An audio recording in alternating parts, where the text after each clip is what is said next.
Recently, a friend of mine reached out to ask about my move to the UK and if I think it's really worth it. There's actually no one size fits all answer to this question. So everyone has their story and their experience.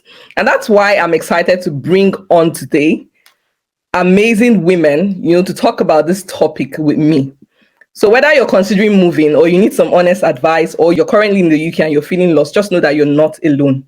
In this video, we're going to be sharing our experiences. We're going to be sharing the good, the bad, and the unexpected. So if this is something that interests you, stick around to the end and get value from this insightful discussion.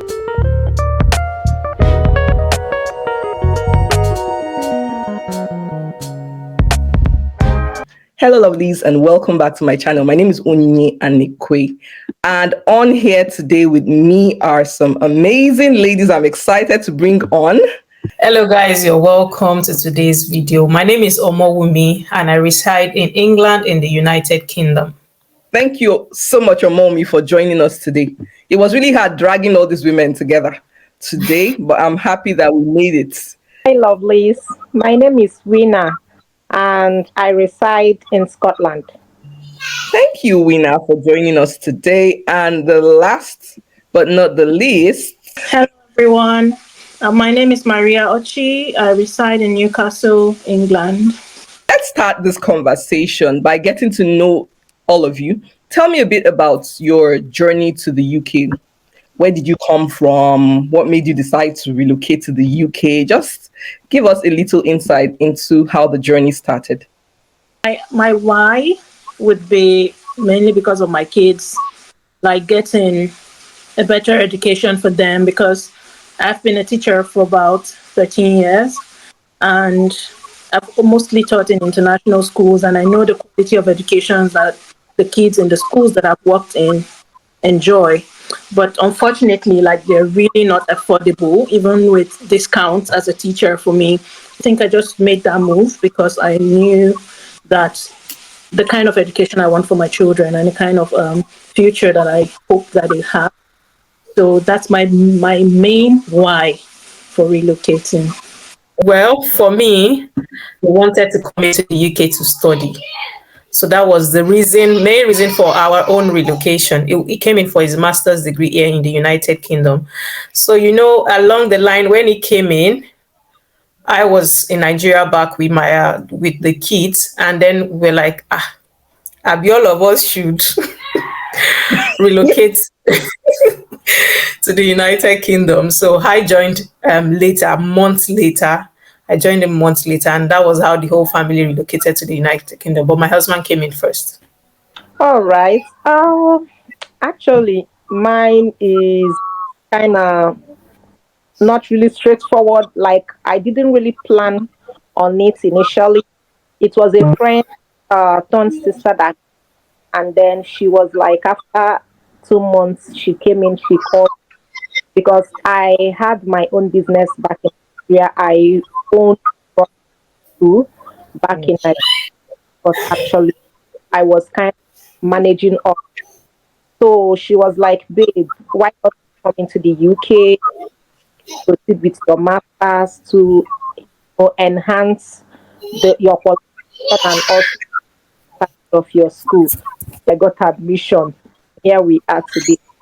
So I came first, then a month my husband came in, and 4 months later the kids joined us. I know that landing in a new country can just be like a whirlwind, right? And you really need to make some big adjustments. What were some of the biggest adjustments that you ladies have had to make when you arrived the UK? For me, juggling the family and everything else, it's been a big adjustment for me. For example, I just got home now. I'm trying to rustle to quickly make something for the kids to eat. If it was in Nigeria, I had a house help that was really good. Juggling between family and everything else has been one of the main challenges. When I came into the UK, I would see United Kingdom as a place where can you be an housewife, whereby you will not be working. For me, when I got married, I was not working just because I wasn't, the pay was okay for me. Imagine having a master's in education and a school would tell you they want to pay you 25. So I just like, okay, for now, that was, I would say, career break. I was a full housewife, but I was doing some side hustle like baking and all that. But in the UK, I don't think you can be a full housewife and the whole system would be okay. I'm not sure. I don't think that is possible. You not doing anything at all. I don't think so. That was a shock for me. Except if you're a multi-billionaire, I guess. Because the bills are paid monthly, right?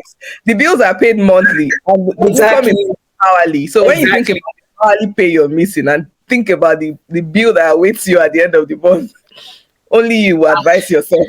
Exactly. My coming into a new country without my car. And if you came in during the winter, so is your name. You have to trek to every bus stop. Oh boy. And you have to trek to every train station. No stopping of keke, no calling of. Even if your car is bad, you can quickly call your keke boy to come and carry you from the house. Yes, thank you. No Okada to take you fast.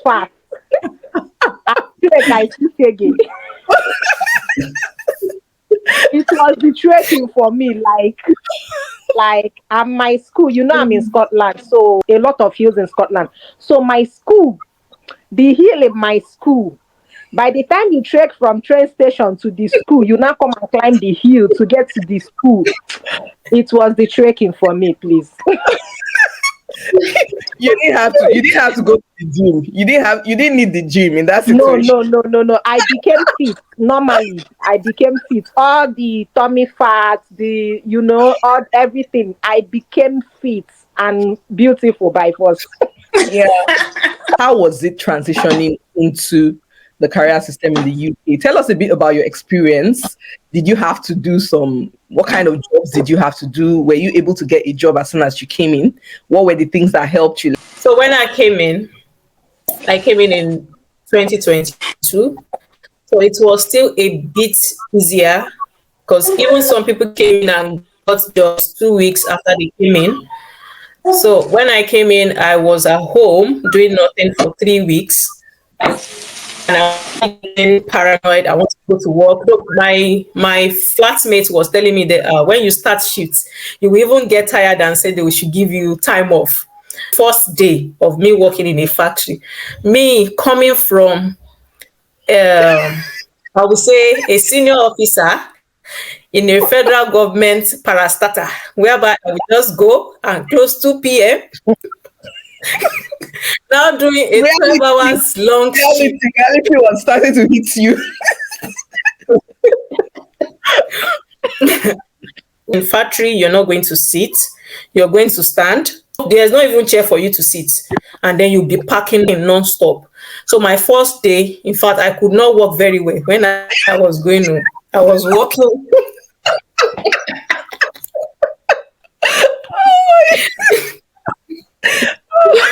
It's good that we have to laugh about it right now, because I'm sure at that point it wasn't funny at all. When I got home, I was using both aboliki and rub everything to massage my body. When you look at the bills, you'll be like, I just have to go tomorrow. But the following day, there were more Nigerians on shift, and with Niger vibe, we were talking, we were parking, so it was still a bit easier, though tedious, but it just made the work a lot easier. After that, I got a job in a mental care home. So that was also, I won't talk much about that. That one too was a lot. Interesting. So during my time it was interesting. Yeah, it was really, really interesting. Yeah, really, really interesting. I'm emphasizing on the really, really interesting. So there I was also working full time, but it was still less stressful than the factory. So after that, during that time, then I met a colleague, and the colleague was the one that, when you're just talking with your colleague, and that is one thing about the UK. in this UK is where this adage, or I would say statement, works. A closed mouth is a closed destiny. In the UK, just open your mouth. You don't know who will help you. So we were just talking. In fact, we were cleaning that particular day, and she asked of my qualification, and I said I have a master's in education. I have my license to teach from Nigeria. So that, then why are you here? You should go into teaching.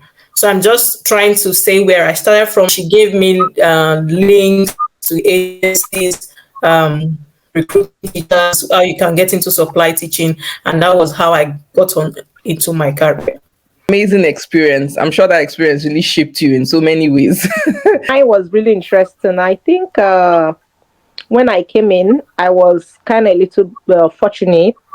The very first day I came in, a guy I met on Telegram, he was the one that picked me up from the airport and took me to the house.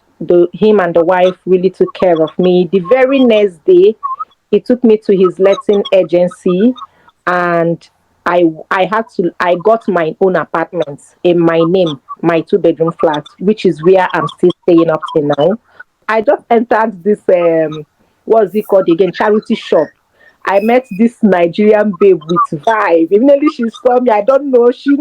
When they see you, most of them will know you're a newbie. She like, babe, you don't come. I say, nah, so I don't come. We started this thing. She was like, we die here. Now the Nigerian normal vibe. Nothing they happen. I just met her at the shop. That was how she carried me around all the different shops in city center. We were just gisting like we knew from way back. And I'm like, I've not started anything. I don't even know anywhere. She said, wait. She gave me a number of an agency. She said, it's clean, I said, I will do anything. That was how I called the agency from a proprietress that had my own office. I know I'm laughing. From a proprietress. The first job I did in the UK was cleaning in a secondary school. Give or take, barely 2 weeks after I came in, I got the cleaning job. All this while I've been doing the cleaning, I've been applying for care. And then I've been receiving the 101, unfortunately. I googled all the care homes in my city. Used map, wrote them down. I started walking from every morning. I would take my baths. By then, my husband had arrived. I would take my baths. I would start going from one care home to another. Out of 16 care homes, it was only 2 that gave me application paper. So out of the 2 that gave me application paper, 1 called me for interview. And after the interview on my way back, that was how I got my first care job. There's dignity in labor in this part of the world. So making that mindset switch is something that is going to really help anybody move into the diaspora even before you come, so that it doesn't catch you unawares. The career switch has been really surprising. I would say surprising because, when you're moving, you're saying like, UK is looking for teachers, and you're thinking that you're just coming in 1 month, 2 months, you're going to have something. You're coming here, like, when you start applying, you start getting all the unfortunately's. I didn't even know what was unfortunatelys before coming here, because I've worked in only 2 places all my life. Like for the past 13 years, I've been working. I've applied for a job only once, because the first place I worked was my service. Then the second place I worked was the first place I applied for a job, and then I just got it. So coming here, my friend that I stayed with the first time, she told me like, you have to apply every night. Make sure you apply like 50. And then sometimes I'll sleep like 3 a.m. and in the morning, you start getting your greeting. Unfortunately. Thank you, unfortunately. Thank you, unfortunately. Imagine getting like 50 unfortunately's in a day. And then like, the sad thing is like, I think the first job I applied when I came here, the woman called me like the next day to apply to give an interview. And then like I had the interview and it went really well. And she was like, but the job was in York and I was in Newcastle. So she was like, it went so easy. So like, oh, she really likes me. She would like to go on, move ahead with me, and but she wants to know like if I'm going to be on a qualified teacher scale or unqualified. So I didn't have QTS at that time. So she wanted me to do like ECTIS, ECTTIS. That's like translate my credentials to know if I'm on level 3 or whatever, to know the qualification.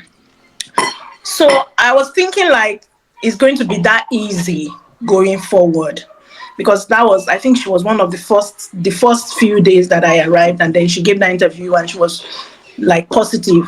So I thought like, okay, every other one, as in somehow another one will come up, and I was like, I just came to Newcastle. I've not even gotten a house. I don't know anybody in York. Start packing my load and going to York again. So I just told her like I wouldn't take the job. And that's how unfortunately started.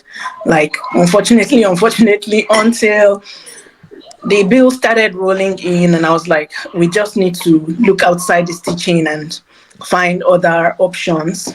So like my husband and I, we started applying for other kinds of job like factory or care and all that.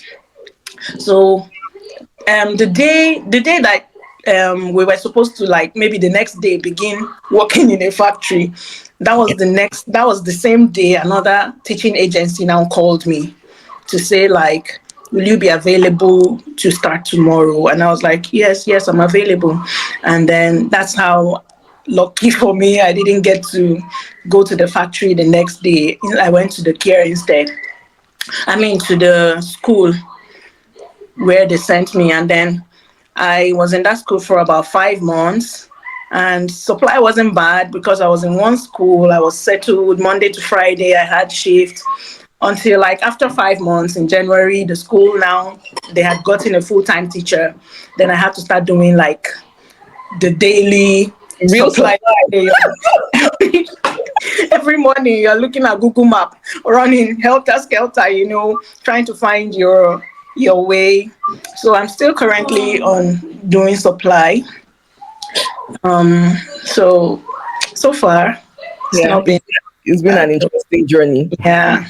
In my own case, I would say I was a bit proactive, but that still did not exempt me from the stress of UK. So when I realized I was I got my QTS because I was on that path. I got it, and then I was supposed to come to school. And since I got the QTS, I decided to step back. And then my husband went ahead to school. So in my mind, I felt, UK needs teachers anyways, and I have my QTS. So once I come in, I'm going to get a job one hand. That was what I had in my mind. So I felt, I'm ready. I even started contacting agencies, and they had set up interviews and all that. So in my mind, I'm like, I'm hot cake. Once I come in like this, it's just going to be a breeze. So I came in. I realized that the agency that I had signed up with didn't have schools in the location where I was. So I had to quickly Google agencies in my location, because with here, most schools will want you to have UK experience. Most schools will want you to have UK experience. And the way to have the UK experience is to get yourself into the classroom, right? Aside from that, most immigrants come in August. And at August, most schools have already employed teachers for the next academic year. So I just decided to get onto the agency. It took 3 weeks, and I started working after 3 weeks. Did you guys experience any funny or surprising thing when you just arrived UK? Did you, and how were you able to navigate it? What were the experiences like that came to you as a shock here in the UK? Maybe share one experience. People find it strange when a random stranger just walks up to them to ask them questions. Like maybe you're trying to find your way, you're missing your way, and you're like, sometimes you use Google Map and the arrow will say face front. Next time you say face back, you're confused. So walk up to somebody and like, excuse me, please. And you just see that weird look on their face, like, why is she asking me questions? Like, why don't you know where? Like, it's as if it's strange to stop people on the road to help you or something. Some people are nice. They'll really like go out of their way to help you. But then I just found out that not everyone, some people will just ignore you and go. Some people, even when they stop, they're surprised. They're like, use your map. And I'm like, I'm using it, but it's confusing, you know. So I started making sure that before I go where I want to go, I find out at least everything that I need to know to get me where I'm going. I'll try as much as possible not to ask anybody any question. Everybody's quiet in the bus. Everybody's facing their front. People don't stare.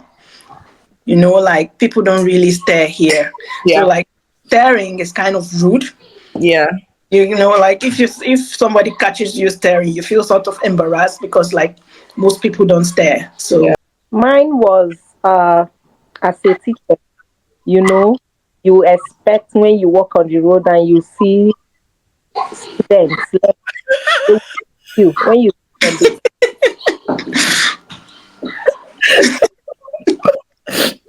Your own. for me it was really one of the major cultural differences I really had to adjust to. So knowing that there are kids here, no one gives a hook about you, no one, you don't expect anyone to greet you, no one. Then this issue of everything is ma, everything yes ma, or yes Mrs. This, yes, you know, here everyone calls you by your name. Your name. It's a 3-year-old boy, winner. In fact, you introduce yourself in the class by your name, so everyone calls you by your name. Has any student ever told you shut up in the class? Or Not but there. that was, Yeah. I was like, Yeah. Yeah. One of crazy. when they see your supply, I think all of us are teachers. So when they see your supply, this happened when I started teaching. No, no student can do that with me anymore. When they see you're new or you're a newbie, they also know when this teacher is new. So they will try to play. My one of my students actually in one of the schools I was sent to actually told me shut it. I wouldn't use the word here. Shut the hef word. So and I didn't do anything. But now you cannot do that. Yeah, No. no, yes. Yeah. I think I completely agree with you because initially it was different for me than now because we just have to learn to address those issues, not be rude. Yeah. For me, the biggest thing that I'm not over it yet is the weather. The weather is so crazy. Guys, what do you think? Like I feel like when exactly is this summer going to come? Because you feel like the sun is out and you forget to go out with your jacket. Only you will know what you go through that day because it is always okay. As at this time, what time is it now? This is about 5. These days, you notice that till 9 o'clock, everywhere is still bright. Like it's still afternoon by 9:30, 10 o'clock, everywhere is bright. The weather is really always cold, always covered up. I don't think I've ever worn a short since I got into this country. And this is supposed to be spring, right? Spring is wrapping up. I still wear winter jackets. So it's crazy. I heard Scotland is worse. England. Yeah, winner. Is Scotland worse? That's what I'm saying. If you are complaining in England, what do you want me in Scotland to say? Yeah. Oh yeah. Well, my whole shock when I came in is England, running after buses. It's so annoying. And when they don't come and shut the bus, and you're like, The one that shocked me the most was when I started this my mental care as a mental care assistant. That was the one that shocked me. So at the front of my workplace, there's a bus stop.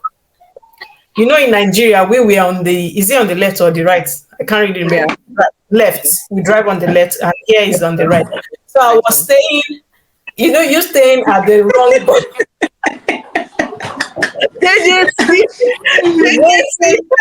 You just finished your 12 hours long shift waiting for your bus, and I was standing right there and the bus was coming.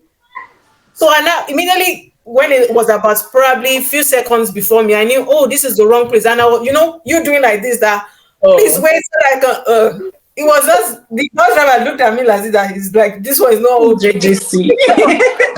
Some of them are nice, they will stop, and some of them actually do it Yeah, intentionally. some of them are nice, they Some of will them do stop. it intentionally. So I missed that bus, and then I went to the right bus stop, and then waited. You have to wait for another bus. It's not in Nigeria, whereby, in fact, in Nigeria, someone in Nigeria. I think that was why I faced punishment here. When I was in Nigeria, I used to select taxis and buses. When one is coming and it's not going to be the way possible, I can't go inside this one, and I'll wait for another one, because in few minutes another one will come. But here in the UK, if you miss that one, especially if you live in villages, maybe the next one is coming in an hour or 30 minutes.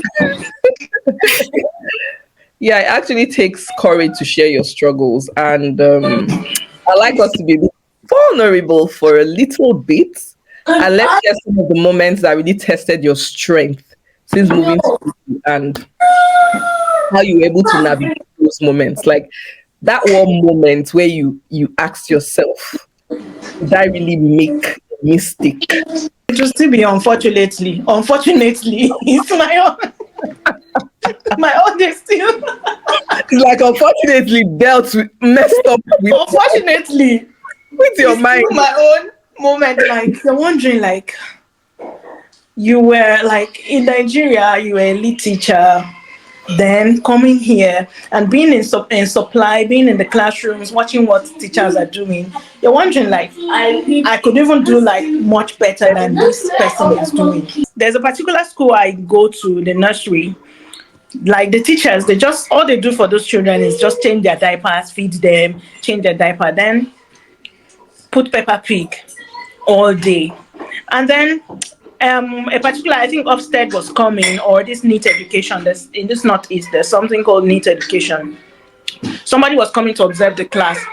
And then when the person came, like the next week when I went there, I noticed they were no longer doing Peppa Pig. They were no longer doing, but teacher was just like, what's she going to do with these children now? Like, so I now told her, like, when they're having their snack, you could do read aloud.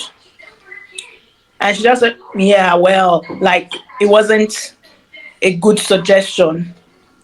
I just said, like, when they're having their snack, you could do read aloud. And then when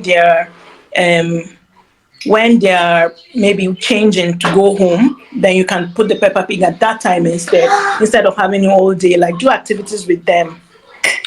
So she just like, yeah, right. As if it wasn't a good suggestion. Then the next week I came, I noticed she was now doing it. What you said. So in my head, I was like, these people, they will not want to make you feel important. They won't want to make you feel superior. What will I even say?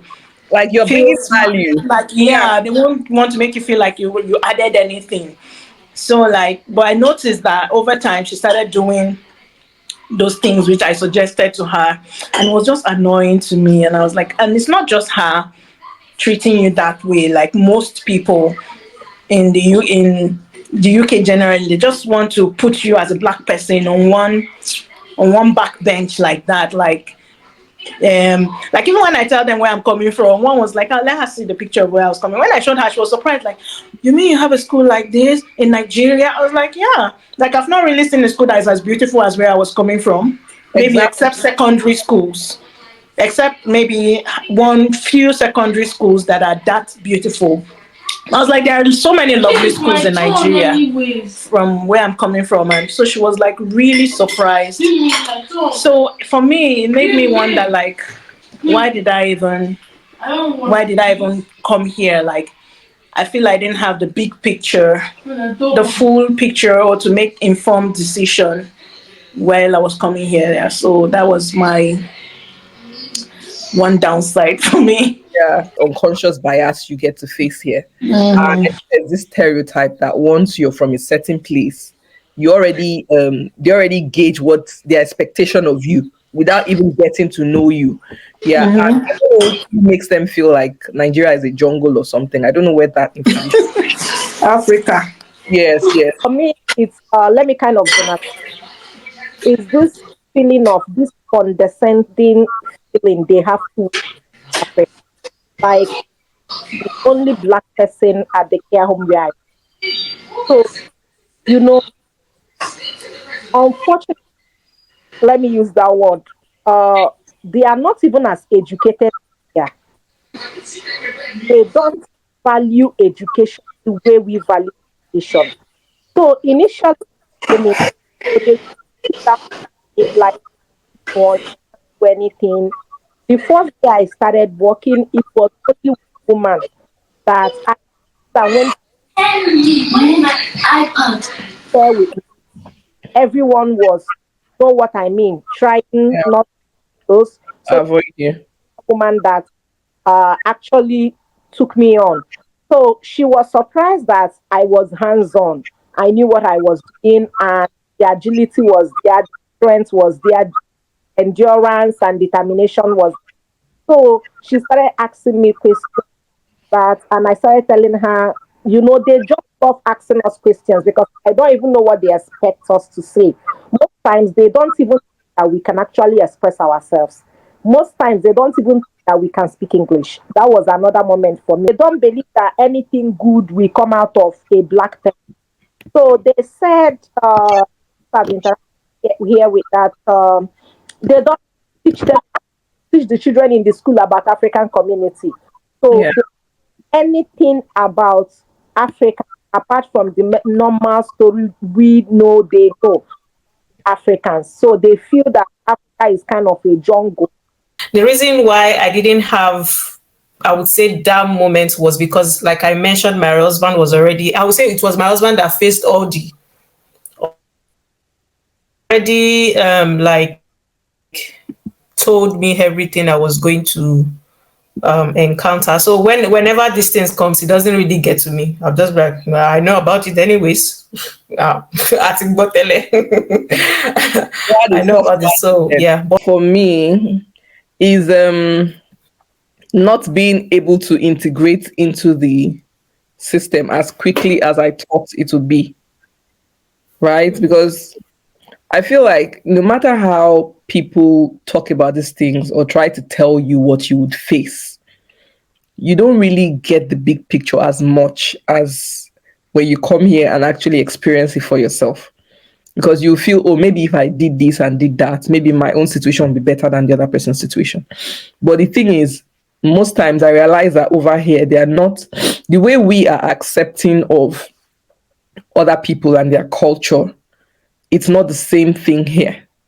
They have a preconceived notion about people that look like us, people, colored people, and that is not something that started today. It's been there. It's been there. So getting you coming in here, it feels like they already feel like you're not capable, right? And then they intentionally put lots of hurdles for you to cross over. And you're actually able to bring in more value, but then you're not given the opportunity to. That for me was frustrating. So the question now is, and then one thing again is, if you're not careful when you come in here, you then begin to see yourself as that thing they see you as, right? If you're not very careful and conscious, you begin to see yourself as that. Maybe I'm not capable enough. Maybe when those unfortunately's start coming in, maybe you get 50 unfortunatelys wake you up every morning. Then you can even say to yourself, maybe, maybe my CV is not good enough. Maybe my skills are not meeting up. Maybe. And then how were you able to, in the midst of all those unfortunately, still keep your head up high and still keep going? What were some of the things you did or some of the steps you took to ensure that you did not sink in the moment? To be honest, I got depressed at some point, and then for a long time, like I think it was for a while, but then I started naming my feelings, like why am I feeling this way? There are some times that I just don't want to get up and do anything. The work, okay, I know I have to go to work because the money needs to keep coming in. But like when I get home, I just don't want to do anything. I don't want to be a mom. I don't want to be a wife. I'm just exhausted. But then I had to name my feelings, like what's going on with me. Then I was like, okay, this is the depression they're talking about. It's actually what I'm experiencing. And then I was trying to explain to my sister. She was like, I beg, leave all these Oyinbo things, you know. But I was like, no, it's not Oyinbo thing, especially when I was reading the Bible one day and I found out that David was depressed at one time and he actually said it to God, like, oh God, I'm getting depressed. My spirit is dying within me or something. And I was like, okay, then being a Christian doesn't mean you don't feel depression, or it doesn't mean that you don't accept that this is what's going on with you. So I realized that, okay, I first had to understand what was going on with me, and then know that, okay, this is what's happening to me. And then I started saying, okay, what do I need to do at this point? I had to start like, I prayed about it, and then started intentionally listening to messages that encouraged me, and then just told myself, like, worrying about all this everything is not going to like change the situation. Let me just keep doing my best, applying for as much jobs as I can apply, and doing my best going to the one I'm doing already, and then leave the rest for God. Because if I am worried, I've been worried for a long time and nothing has really changed. Like, things have not been as fast as I expected them to be. So it was just eating me up and maybe bringing some kind of symptoms to my body that were not there before. So I think being intentional about my mental health is one thing that I do right now. There's something that you actually said that struck me. Like, sometimes when you try to explain what you're going through to people, especially people who are not here, the vibe you get is more like, you're there, you're complaining. If you don't want to, that kind of vibe. You just need to be empathic, because people are actually going through like real issues here, especially when you know that, because you're here, maybe you came in as a student, and you have a time frame for you to be done and be out, or for you to find something that keeps you here. And once you get so close to that timeline, it sends a lot of the pressure you get into, whether you want it or not. You just have this pressure because every day you're thinking, so what's going to happen tomorrow? Especially knowing that for people who packed up their lives and came here, like, how do I go back? How do I start all over again? So those kind of things are situations that actually get people into depression. So please, if you're watching this video and you have somebody who is trying to explain stuff like that to you, please be listening here and be very empathic about the comments that you make.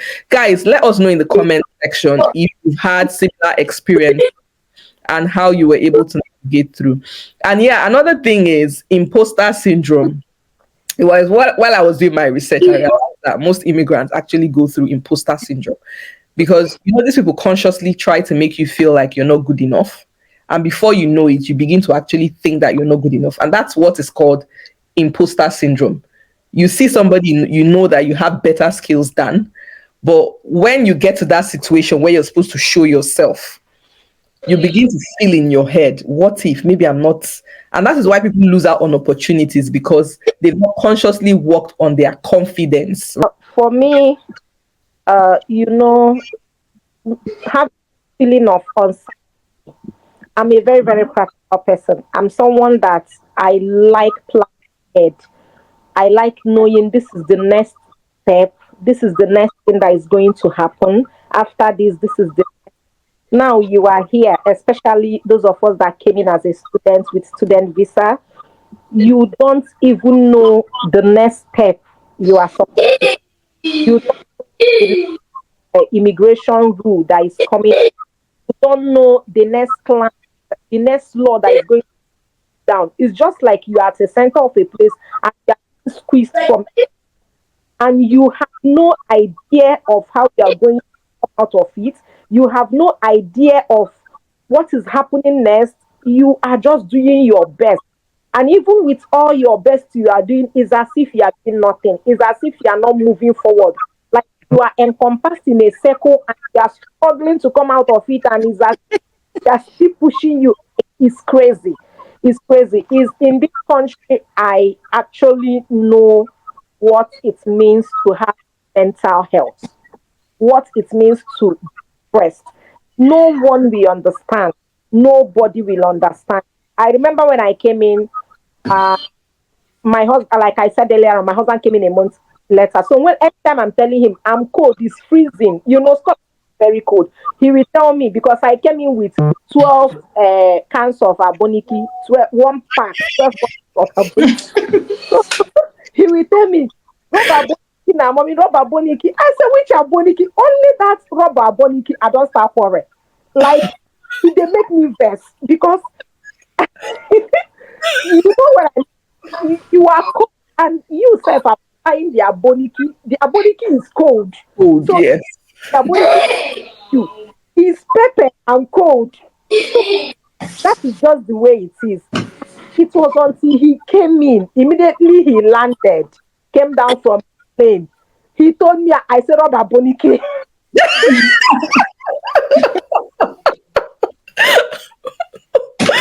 Because at that point, he, Understood. the kind of cold we have in Nigeria is not the kind of cold we have in the UK. So no matter how you explain to anybody, if you are telling them, I don't have money, I'm depressed, I'm tired, I'm suffering, they will not believe you. The next thing, no matter what you're saying, that place is still better. No matter what you're saying. So they will not, this feeling of they don't believe what you're going through.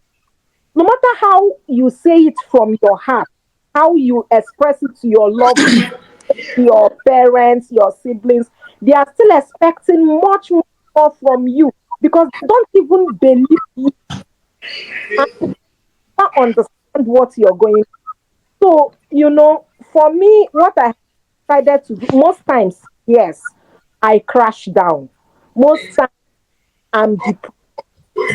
I,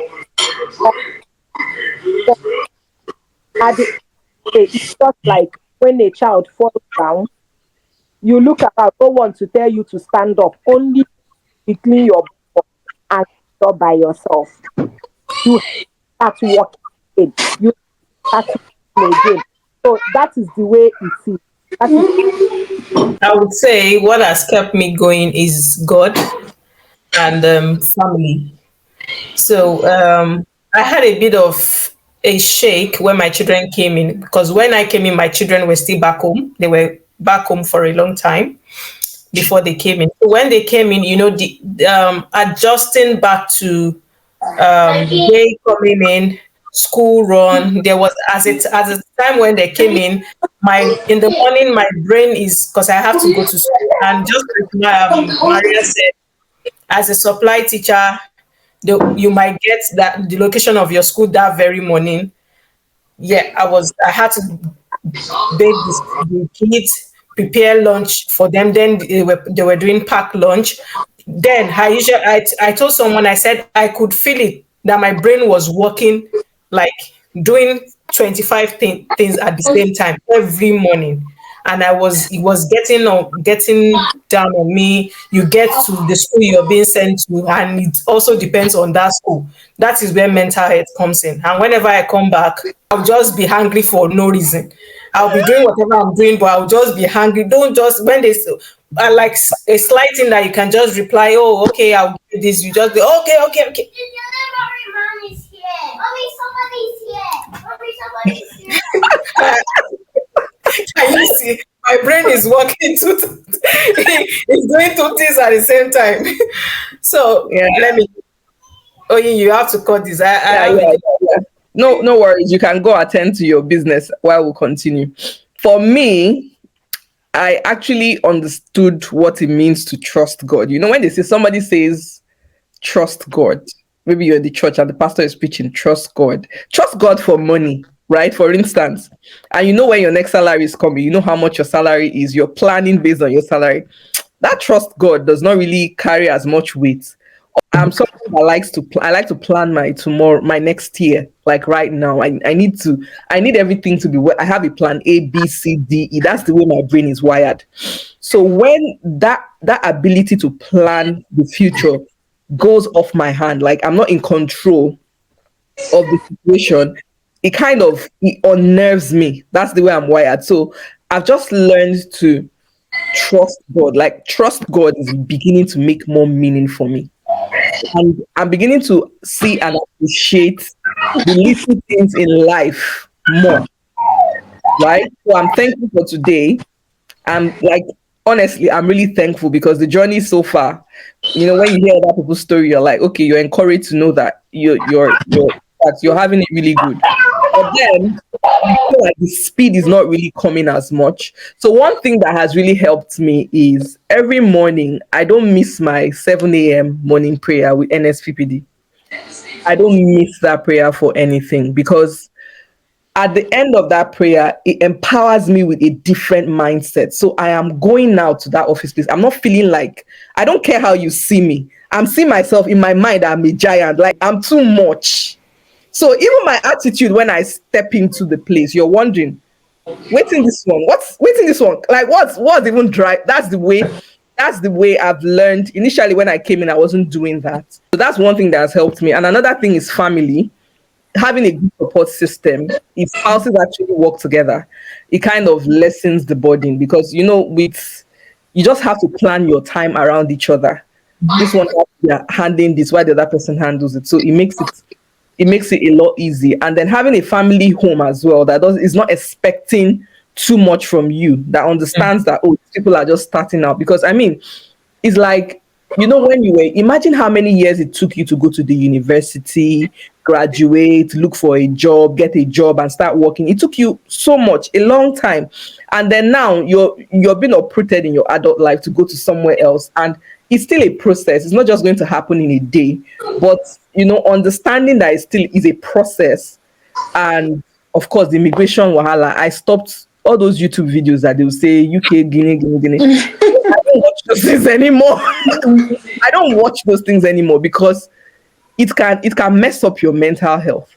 Yeah, once in a while I check, okay, what are the new things that come up? But it's not like there was a time I was every single day I'm watching everybody's video to see, oh, what has UK government said again?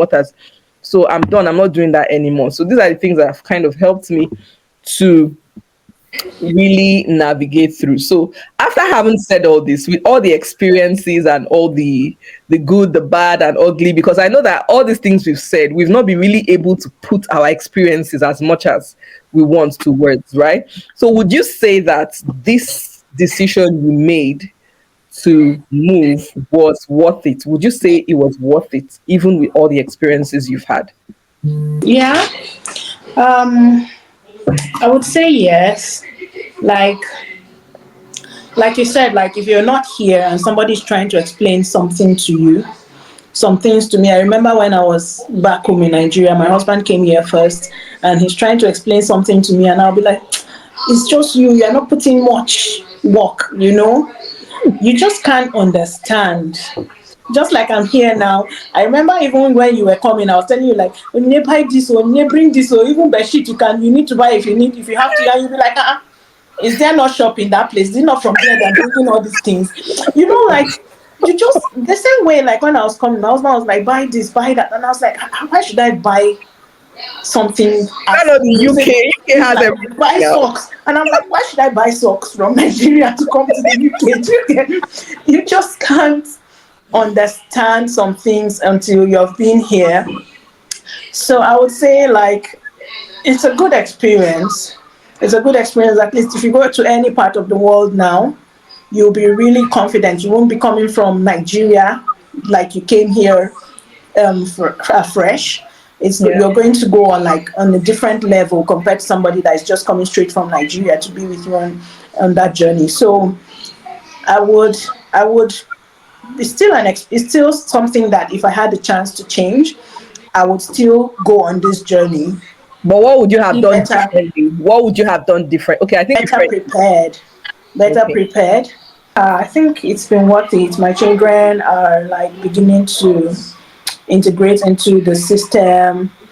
They're enjoying the place, and that gives me joy. And I think that maybe we were too hard on ourselves at the beginning, especially with the mindset that we came with, thinking that, oh, you have this experience, you have this qualification, anyhow, you know. But maybe if we came taking it easy on ourselves, knowing that this is a journey. If I was coming again on this journey, I'll just take it easy on myself, taking one day at a time, not rushing. Like somebody said, like life no hard. Now you won't make them. Abi, not rushing. Just like the white people generally, they believe in delayed gratification. From what I've observed, they're not pursuing the things that we pursue as Nigerians. You know, we're expecting that in Nigeria, as Nigerians, maybe after 1 year, 2 years, you should start sending pounds home, buy land, build houses, and all those things are putting pressure on us, putting pressure on ourselves. So it's worth it for me. I'm just trusting God that immigration processes and everything will be sorted as time goes on, and just taking one day at a time generally. Well, for me as well, it's actually worth it because I would say here the system is working. Yeah, the system is working. Even though, okay, we are paying tax, we are paying this, we are paying that, at least we have free school, free meals to some certain age in the school. And with with what the education can offer, a serious student or a serious child will actually go far because there are lots of hidden I would say achievement, will I call it now? Yes, which is in the system in which they can benefit from. So I would say in terms of kids, schools, it's actually worth it. And just like Maria said, we should take it a step at a time. When I came in, I most people ask me, "Who taught you that you should leave your kids for a while?" Because that really helped us a lot. It really did. It really did. Because I had for my children, the oldest is 7, and coming in with 3 of them, it would have actually been a lot. So leaving them back for a while, I'm not saying anyone should leave their kid. It depends on your circumstance and what you want. But leaving them back for a while actually made us to have like a strong ground for a while because I didn't have to think about okay, school runs, childcare, because childcare here no be small business.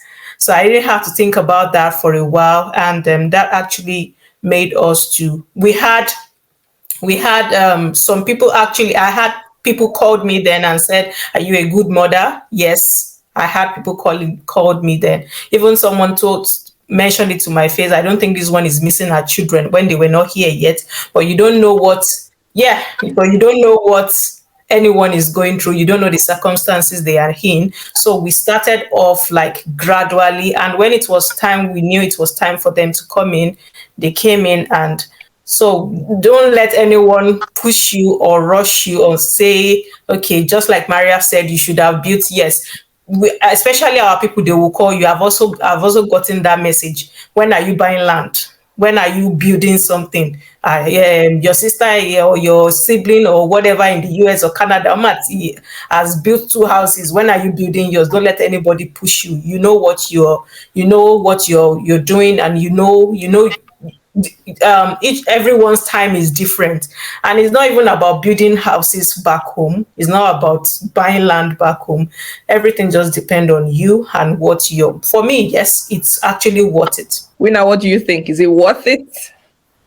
Yeah, it's worth it. The exposure, the how will I put it now?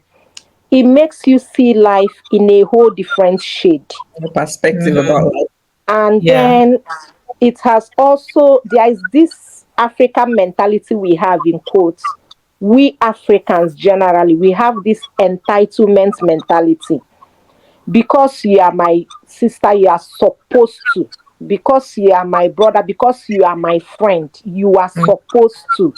Here, coming here, you see these people, their parents are aged, they take them to a care home, they just visit them maybe once in a month or 2 times in a month or only on the evenings.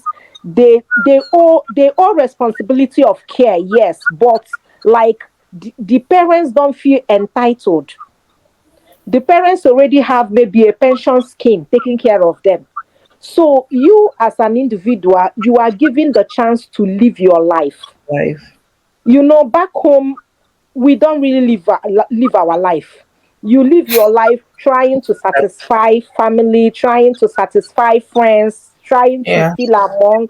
Just like Omaomi said, everyone is like there is a race. We are in competition at every point in time.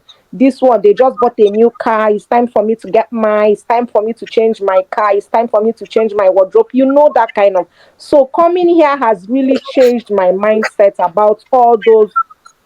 Where are we going to? What's the rush about? You Exactly. understand? It has really changed. So there is the mindset is, for me, is one of the major things.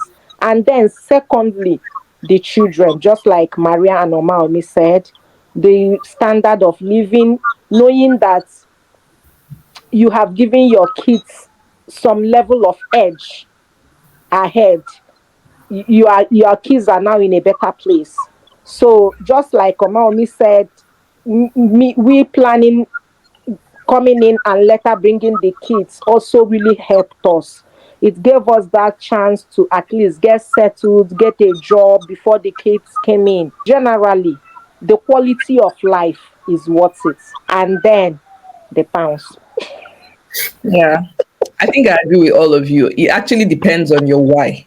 Because just like Maria said at the beginning of the video, I and Maria happen to be colleagues back home in Nigeria. So we worked at an international school. And each time I sat in the hall, watching all the other kids perform on stage, I could only but imagine what experience I could have been giving my kids if they were on that stage as well.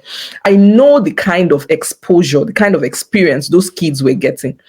And as soon as I started working there, I knew it. I said it to myself that I had to give my kids something better, because with each homework they brought back home from their own school, I felt it reiterated that fact that we really had to make that move. And we came with our 3 kids, but that was something we planned and we factored in their coming with us. So it took us a while to make that plan to be able to eventually make the move. But my why was to give my kids a better quality education that I couldn't have been able to, although I was a part of, I couldn't afford to have my kids be a part of. So while I was, educating other people's kids, my kids couldn't have that experience. And I felt the best way to give them that experience was, to bring them over here. And it's not been an easy ride, I must say, but with every single experience, every single challenge, it has helped to build the person I have become. So it's more about learning from the experience. So yes, I would say it has been a good experience. Would you say the same? And now I'm referring to the person watching this video. It might be different for you, and that is why it's important that you define your why. You need to define your why. That's a big factor of this whole thing, because that's your why is what's going to keep you going even when all the odds are against you. If your why is strong enough to keep you going, then you're going to be able to forge ahead. Think about your why before you embark on this journey. So before we wrap it up, let's find out, what are your last words? What advice do you have for anyone who is either thinking about embarking on this adventure, or someone who is already here but is at the peak of the frustration? What advice do you have for them? My advice would be take one step at a time, because we have all been at that stage where you be like, oh, maybe I should just go back home. So I would just say, take it one step at a time. And there is something that keeps me going. One is God, because I'm a believer.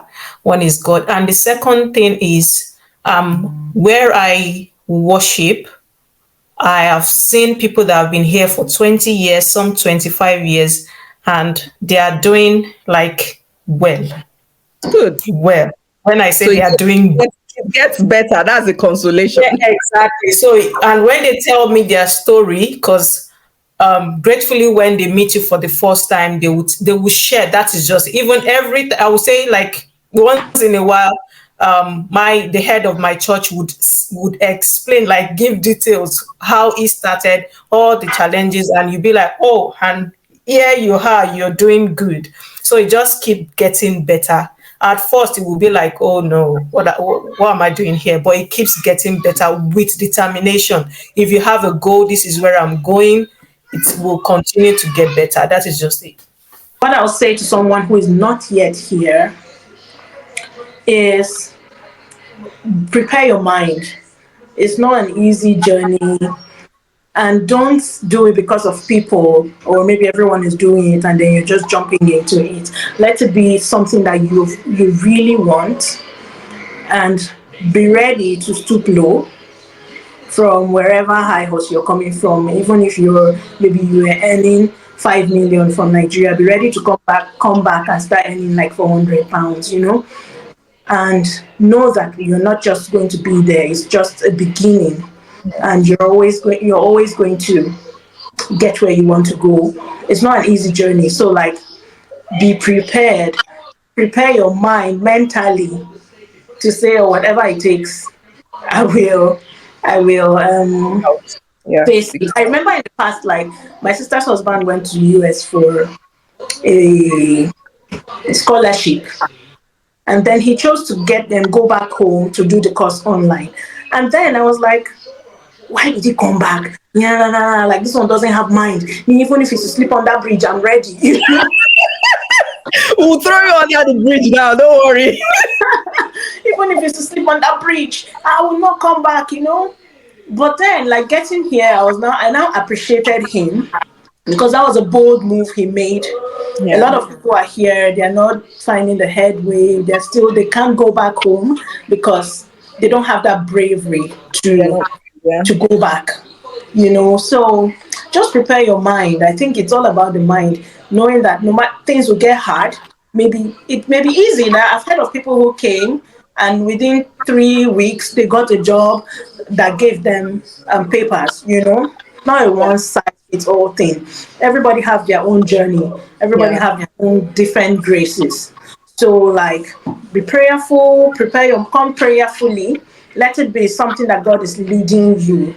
Be sure that it's something God is laying in your heart to do at the given time you're doing it, because like I say, it's all about making it. It doesn't matter where you're making it. If you're making it back home and you're making it here, the important thing is make it in life, right? So, like, wherever you're making it is fine. You don't have to go with the trend or something. There are people who are in Nigeria and their children are doing very well. Their children are schooling abroad. You could look at it in that way, in that light. Whichever way you're looking at it, if you want to come here for your children to begin, fine. Just have your own goal. Let it be all about you, strictly about you. Know the immigration pathway you want to come through. Really understand the immigration pathway you want to come through. Because if you're coming as a student, then you know that there are hurdles to the thing. It's not, you're just coming as a student, you still need to switch your immigration visa, and it keeps until you get the final immigration status, right? So I think that you should explore the best immigration option to come through and then pursue it. But if you have to come as a student, prepare your mind. Like I said, if you're coming as a student, just prepare your mind to be strong, because it's not even about money. You may get the job, you're making money, yes.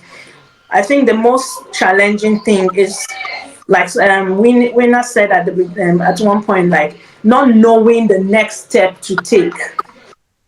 Your eye is always on the internet. You're always looking at the phone, trying to get one information, trying to, not knowing that next step to take is a big challenge. So, like, finding out and knowing the best immigration pathway to take is something that I advise anybody that is still trying to come on this journey to explore deeply before they take that move.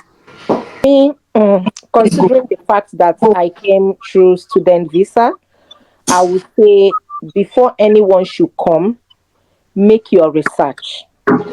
Make proper research. I will also advise those coming in, especially those coming in for the through the student route. Please and please and please, if you are coming into the UK or going into any other country via the student route, please make research. Go and study courses that are under shortage skilled occupation list. Don't just take any course because you want to come abroad. The course you take will determine how easy you can transit. It will determine how easy you can transit. So make sure you make your research very well. Make sure you try the much as you can to study courses, professional courses, courses that are under shortage occupation list that will also help you. Like me, one of the mistakes I made, which even today I was just coming back from seeing our course leader, about four of us, we thought that MSc in education is a teaching qualification in the UK. But it was when we came here on our induction day that we got to know that it is a higher qualification. Is like a qualification you have after you have gotten your PGCE. Yeah, a Meaning, professional education. yeah, is a level that's like a manager in the school to manage a school. So, as we are now, we are just trying to look for a way to link our first degree with our MSc so that we can successfully transit into the teaching qualification of the UK to be able to get our license to teach in the UK. So now you see that we are lacking, we are looking for a connecting force, what to do to connect the two, because now there is a linkage, and it's just because we didn't have the right information. So try the much as you can, make your research, ask questions. You are very, very opportune if you are watching this video to be able to get this information from this channel. Count yourself lucky, because most of us, me in particular, didn't have the opportunity. So for you to have this opportunity is a very big headway. And secondly, UK is not the only place you can get an international qualification. I got to know today the head of my department is a German.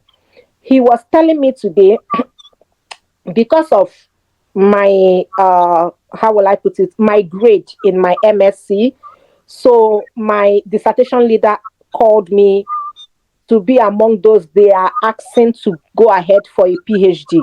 We are four. So it was today that we got to know, our course leader told us in Germany. I'm also going to share this information out to all those out there. PhD is free in Germany. Many people are not aware. PhD is free in Germany. You only pay, he said you only pay about 200 euro kind of registration stuff. PhD, MSc, a lot of countries, a lot of European countries, they are free. And this is courses we paid thousands of pounds to come and study here. You understand? So you can also, don't kill yourself in UK, don't kill yourself in the US, don't kill yourself in Canada. You can explore Portugal, you can explore Norway, you can explore Germany, you can explore Italy. You know, spread your wings, explore those countries. It must not be the big boys country. While you get your papers from there, you can then smoothly transit and come here. One of my colleagues at the place where I work, she's a Nigerian. She got her papers from Portugal. She's a Portuguese. She hold a Portuguese passport. She said she got her passport June and she came into the UK July. Are you saying it? She said immediately her passport came in June. She packed up immediately with her son. They moved into the UK July. And today she's not bothering herself about immigration, whatever. She's, she's settled. I also know someone that also moved from Italy with Italian passport already. And they are now here living very good. These are most of the things I wish I knew before I came in. Okay, so in my own case, I would say save, save, save. I hear a lot of people say they had to borrow money and all that. Please don't do it because you're subjecting yourself to so much stress. Because we come in here from we got our first bill, I think the second day after we came in, and my husband and I were like, how did they even know we're living here? Yeah. Yeah, we know. The bill starts rolling in as soon as you get in. You don't want to be offsetting bills back home when you have bills confronting you. That is where the mental health issue starts, right? So try and plan ahead of time. Save your money as much as, I know you can't save enough money, but as much as you can, save money, especially if you're coming with kids. Make sure that you're planning. The UK government says you should have a certain amount of money. They're not stupid. That money is actually very important. When you come here, you understand. So make sure you're planning well. Understand why you're coming here. If you're a professional, you can be proactive a bit. Think about what professionals like you here in the UK, what are their qualifications? What kind of qualifications should you get here to be able to thrive? So think about starting off the process to getting those qualifications while you're back home. Then that way, fine, you might not, it will definitely make the journey a bit smoother rather than coming here to start it. And then like Maria said, you need that mindset switch. All that thing you believe that maybe in Nigeria, people that do this certain kind of job are low lives, and you have to have that mindset switch. The most important thing is your hands would find what to do, and there's dignity in labor, and you're going to make your money, and you're going to be happy, and you're going to take your life one step at a time, appreciating every single day that God has given you. And you're going to trust God because he always makes a way. He always makes a way. He won't bring you this far. If you're already here, God cannot bring you this far to just leave you. So hold on to him. Keep telling him those things. Trust him. And yes, he always makes a way. So to wrap this up, we've shared our stories as immigrants here, and everyone's journey is unique. Your journey might not be exactly like ours. You might be lucky, you come in here, you get a very good job your first week, and you're able to get your COS, and your life begins. Yes, thank God, but it might not be that way. Whatever it is your journey is, just embrace it, take it one step at a time, trust God, know your why. Your reason for being here is going to be what will sustain you when the going gets tough. If you're already here, you're going through challenges, trust him, hold on tight. He will see you through. And yes, we've come to the end of this video. Please do not forget to drop your comments. Share your experiences. Does any of our experience resonate with you? Let us know in the comment section. Thank you so much for watching, and I am going to see you again in my next one. Ladies, thank you so much for your time. Bye.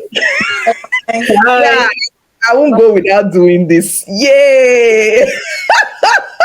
Love you. Bye. Thanks for watching.